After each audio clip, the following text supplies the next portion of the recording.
Hoje começamos então com o nosso aparelho reprodutor masculino e feminino. Na verdade, o aparelho reprodutor masculino, ele é um aparelho reprodutor que, assim como o feminino, faz apenas uma parte do processo reprodutivo humano. Na verdade, o aparelho reprodutor, ele se completa quando se associa masculino com feminino.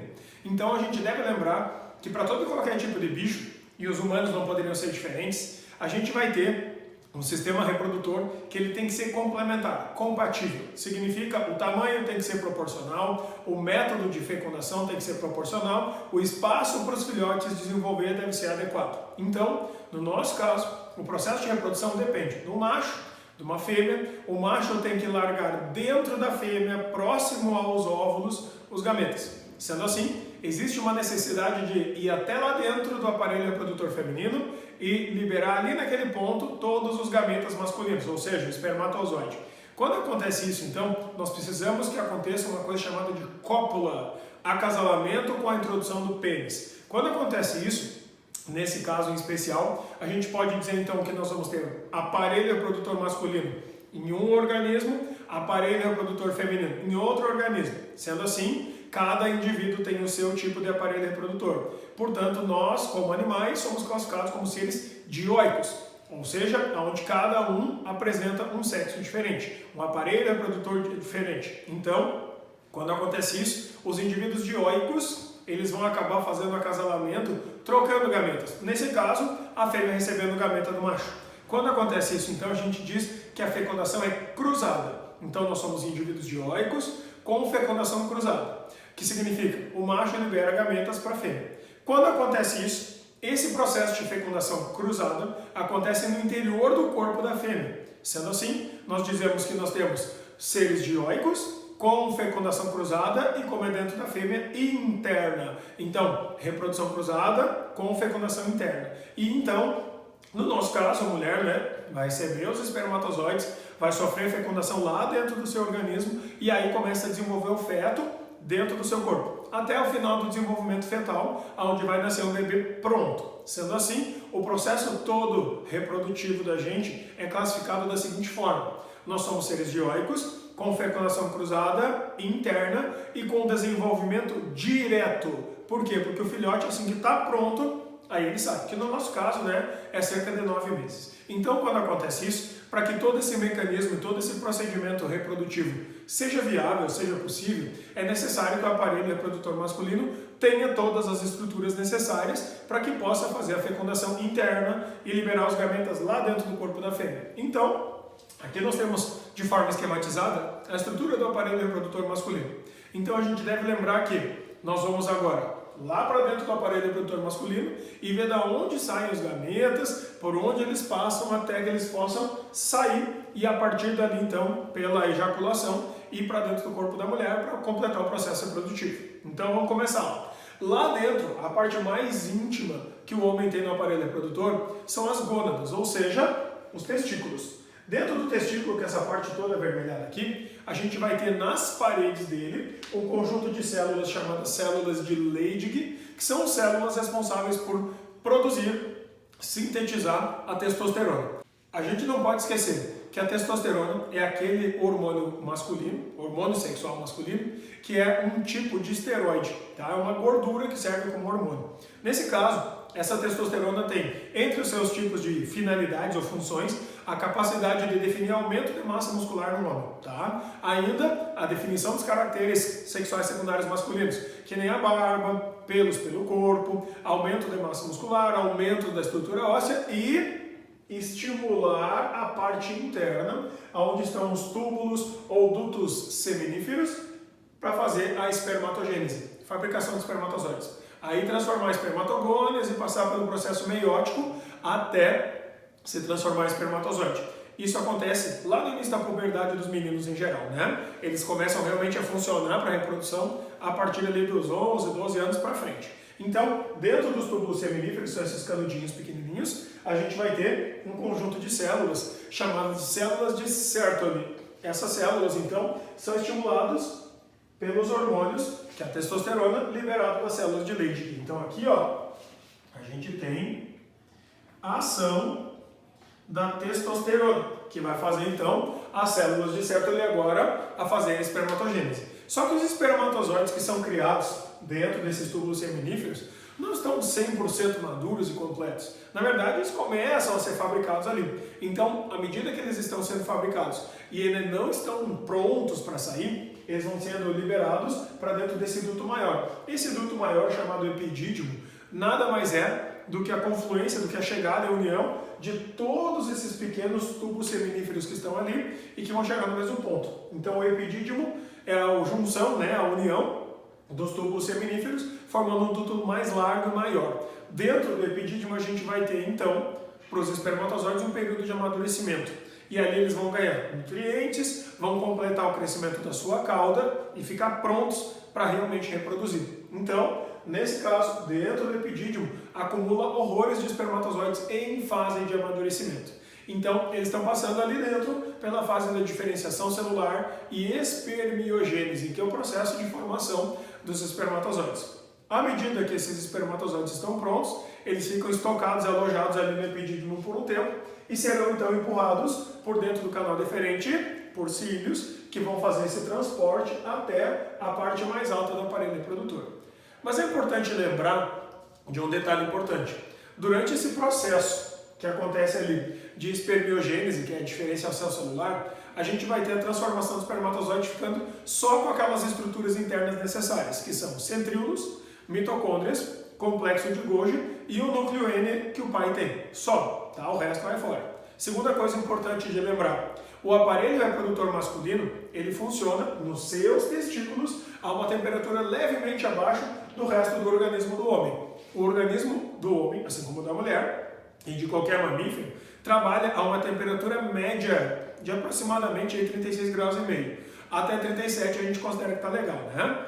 Agora, o nosso testículo ele trabalha abaixo disso, cerca de 34 até 34,5, tá? Graus Celsius. Então, o que acaba acontecendo? Esses graus Celsius que nós temos aqui são abaixo, porque acima dessa temperatura poderia levar então a uma desnaturação das proteínas e uma esterilização masculina, que significa morrerem os testículos e não poder mais então dar origem para os gametas. Sendo assim, o que acaba acontecendo na prática é que o testículo ele tem que estar levemente abaixo de temperatura em relação ao corpo do homem. Sendo assim, por exemplo, no verão, quando o homem começa a fazer alguma atividade física que superaqueça o seu corpo, o testículo ele tem que ficar geladinho, manter aqueles 34 graus. Então, essa pele, essa bolsa que tem aqui, chamada escroto, saco escrotal ou simplesmente bolsa escrotal, na verdade esse saco é uma dobra de pele, tá? Que aloja o testículo pro lado de dentro.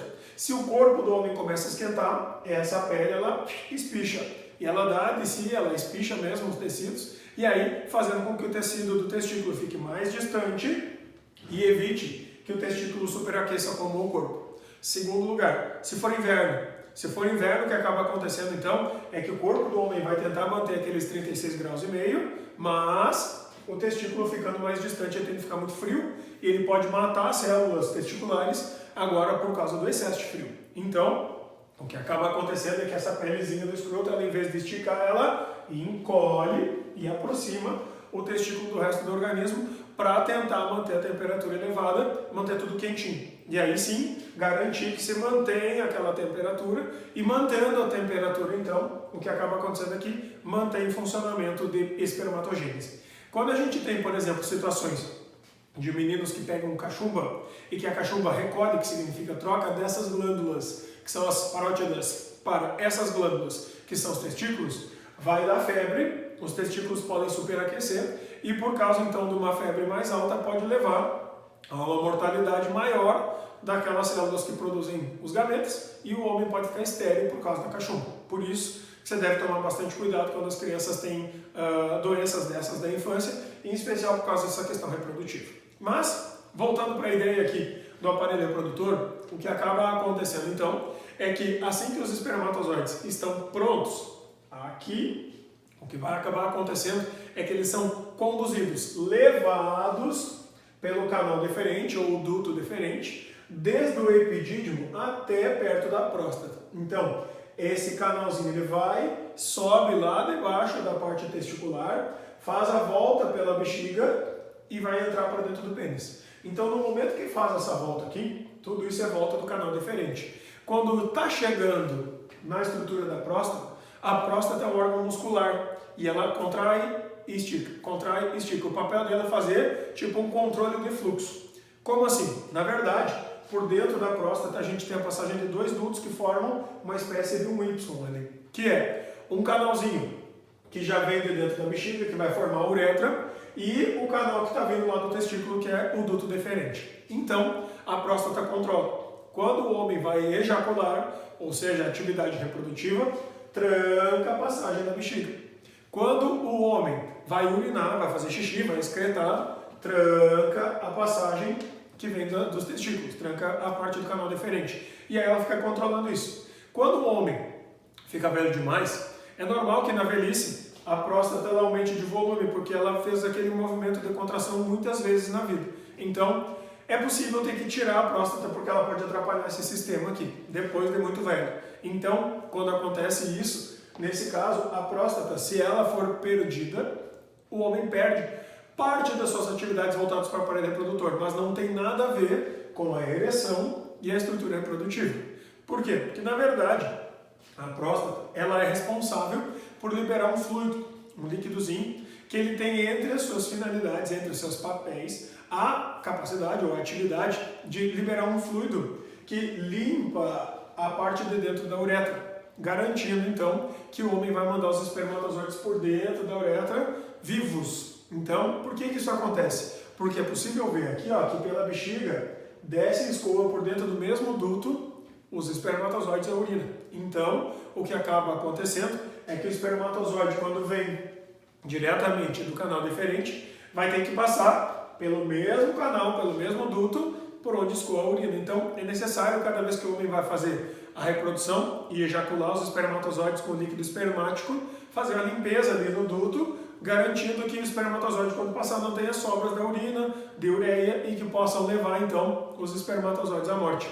Considerando isso, então, o que vai acabar acontecendo nessas situações é que a próstata, associada a um par de glândulas que fica na base da uretra, chamadas de glândulas de Cooper ou glândulas bulbo-uretrais, libera esse líquido viscoso, levemente amareladinho, que passa limpando e neutralizando a parte da uretra, garantindo então que a reprodução vai dar certo, porque neutraliza o pH e limpa, tirando, né, qualquer sujidade que tenha ficado aqui no meio. Então, para que esses espermatozoides tenham um meio líquido, fluidizado, para eles poderem nadar quando saírem de dentro do pênis, é necessário que exista bastante líquido e bastante combustível para que as mitocôndrias possam trabalhar nos espermatozoides. Isso é fornecido, isso é dado aos espermatozoides, especialmente pela vesícula seminal, que é uma glândulazinha que fica bem na entrada da próstata, vindo diretamente do canal deferente e fazendo então com que os espermatozoides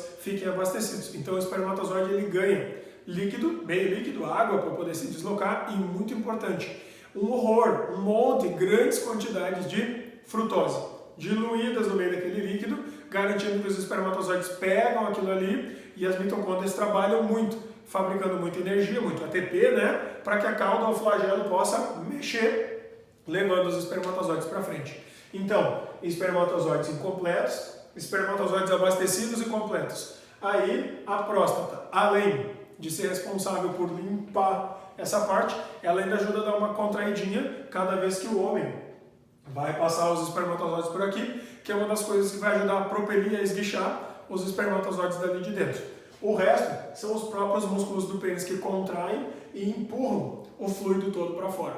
Então, a parte da anatomia masculina bem importante, bem na lateral aqui assim, bem rente à parte da próstata, a gente tem a passagem do duto do intestino reto. Sendo assim, o exame de próstata que os homens fazem, quando necessário, chamado exame de toque, para identificar se existe câncer de próstata, acontece aqui por trás, por onde passa a porção intestinal. Sempre que necessário, que o médico julgar necessário, vai fazer exame de toque, porque se a próstata tiver algum calombo, alguma irregularidade, isso pode ser algum grupo de células que está se multiplicando de forma errada e pode vir a ser um câncer. Então, a partir do momento que o pênis vai esguichar isso para fora, é necessário que o pênis esteja ereto. Então, para acontecer uma ereção, a gente tem que entender o seguinte: na estrutura interna do pênis, se a gente pegar essa parte toda do pênis e cortasse transversalmente, o que a gente enxergaria seria uma estrutura mais ou menos assim. A parte do tecido epitelial de fora, uma parte do tecido conjuntivo normalmente mais denso, que é o que dá maior rigidez ao pênis, com muitas fibras colágenas, dois corpos cavernosos com dois vasos sanguíneos muito grandes para irrigar toda essa parte do pênis, fazendo com que o pênis ganhe volume e aumente de tamanho e ganhe a ereção. Quando tem problema de irrigação do pênis, o homem normalmente tem problemas de ereção e problemas sexuais. Então, remédios, por exemplo, que possam atuar, como é o caso do Viagra, para promover a ereção do homem, atuam nesses vasos sanguíneos. Só que além desses vasos que a gente tem aqui, os corpos cavernosos, a gente vai ter aqui embaixo um duto grandão chamado de corpo esponjoso, por onde vai passar então a uretra, que é esse vasinho aqui. Essa uretra, então, ela fica comprimida dentro do corpo esponjoso quando ele aumenta de volume. Ao aumentar de volume, vai fazer com que o diâmetro da uretra diminua, fazendo com que para passar aquele fluido ali por dentro tenha que acelerar a velocidade, esguichando o esperma mais longe. Em tese, quanto mais longe é esguichado o esperma, mais perto do óvulo ele está chegando. Então, para finalizar a estrutura física anatômica do pênis, a gente vai ter na ponta do pênis duas estruturas importantes. Primeiro, uma pele, que é o próprio tecido epitelial que recobre essa parte toda aqui, que vem e faz uma volta até o lado de dentro. Essa pelezinha que está aqui é chamada prepúcio. Em geral, os homens nascem com essa pele um pouquinho maior, tá? E aí o que acaba acontecendo é que é necessário fazer, para alguns casos, uma cirurgia de reparo que retira parte da pelezinha lá na ponta, chamada circuncisão.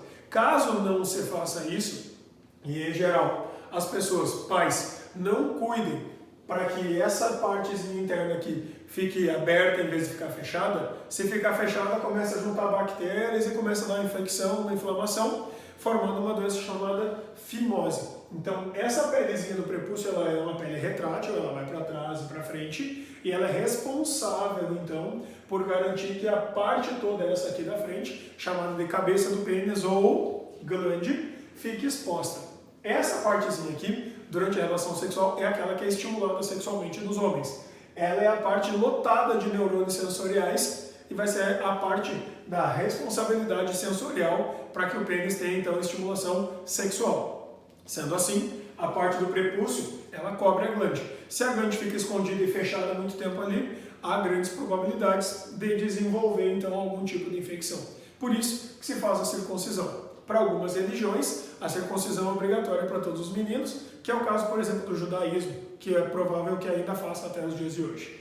Então, nesse caso, já que toda essa parte é a estrutura do pênis, a única parte do pênis e aparelho reprodutor masculino que está exposta diretamente ao meio é essa ponta.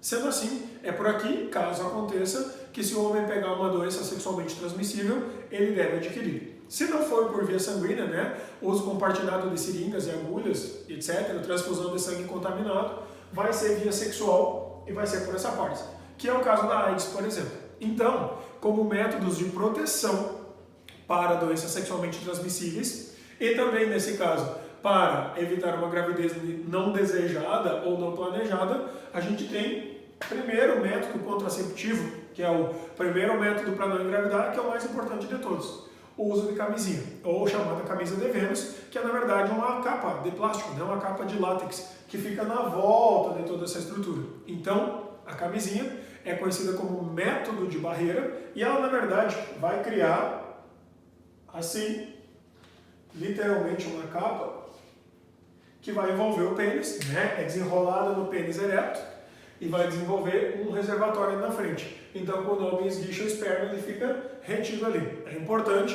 que esse reservatório esteja murcho ao colocar a camisinha para garantir que tem espaço para que os espermatozoides fiquem alojados. Como nesse caso, os espermatozoides ficam presos ali dentro e não chegam dentro do aparelho reprodutor feminino, isso é chamado método de barreira, uma barreira física para a passagem dos espermatozoides. Então, como a camisinha tem uma porosidade ridiculamente baixa, não passam vírus através dessa estrutura, não passam os espermatozoides através dessa estrutura. Então, vale como método contraceptivo para não engravidar, mas vale também como método de evitar doenças sexualmente transmissíveis. Nesse caso, tanto para o indivíduo que está usando, quanto com o seu parceiro sexual, seja ele uma mulher ou um homem. Então, além desse método, que é o método contraceptivo mais popular, mais simples, mais fácil de usar e de comprar no mercado, né, na farmácia, a gente ainda vai ter como outros métodos contraceptivos adicionais. Primeiro, a vasectomia, também chamada de deferentectomia, que significa cortar o canal deferente. Então, a vasectomia se faz aqui, ó, corta ou interrompe essa passagem. Normalmente, o que os médicos fazem? Cirurgia neoambulatória, que significa estar fazendo no próprio consultório médico. Quando acontece isso, corta-se a pelezinha aqui, entra com a pinça, puxa o canalzinho lá de dentro e corta. E queima as duas pontas, normalmente com laser ou com algum tipo de ácido. Mas é possível fazer uma cirurgia que tenha reversibilidade depois, que é o seguinte: eles amarram, aquilo ali eu grampeio com um grampo, tipo um prendedorzinho que tranca, e os espermatozoides não passam mais. O resto segue funcionando normal. Por quê? Porque a gente vai ter aqui toda essa partezinha ainda funcionando. Então, quando acontece isso, os hormônios seguem funcionando, as características físicas do homem também, o aparelho reprodutor para a reprodução também. Só não vai dar certo para passagem de espermatozoides. Então, o homem não perde a libido, que é a vontade sexual, não perde as características físicas, não perde nada. Só deixa de passar os espermatozoides lá para frente. Lógico, caso aconteça da gente ter aqui durante este processo algum espermatozoide, essa passagem ali, algum espermatozoide que permaneceu, durante as primeiras 2, 3 relações sexuais, ainda é aconselhável que o homem use camisinha, porque daqui a pouco tem algum espermatozoide perdido ali que pode causar uma gravidez indesejada. Mas, a princípio, a vasectomia normalmente é indicada para homens que já sabem que não vão querer ter filhos. Aí sim, nesse caso você faz vasectomia. Se não, normalmente não. Mas lembrando que existe essa possibilidade de reversibilidade, embora ela nem sempre seja tão simples assim. E por último, então nós temos um último método de contracepção, né? Só que nesse caso aqui é aquele método que assim, existe, mas ninguém indica, chamado de coito interrompido, que significa interromper o ato sexual. Ou seja, tá lá o pessoal, né, transando, tá lá tendo a relação sexual e simplesmente na hora que o homem sente que ele vai ejacular, tira o pênis de dentro do aparelho reprodutor feminino para ejacular do lado de fora. Funciona? Olha, pode até funcionar, mas sempre existe um percentual muito alto de risco. Por quê? Porque durante a relação sexual, mesmo que o homem não tenha ejaculado diretamente, existe pequenas microejaculações, ou seja, saídas daquele próprio fluido que vem da próstata e pode levar um ou outro espermatozoide. Então sempre existe o risco de gravidez. Então o coito interrompido, embora ele seja utilizado em larga escala, principalmente por gente mais jovem, né, ainda assim tem o risco de dar muito errado. Então não é um método muito aconselhável. Os demais métodos anticoncepcionais estão voltados especialmente para o aparelho reprodutor feminino, embora já se saiba que existam medicações que estão em testes, ainda não está assim disseminado pelo mercado para vender, mas métodos hormonais que ajudam a inibir a síntese de espermatozoides no testículo. Mas o principal a gente vai ver dentro do aparelho reprodutor feminino.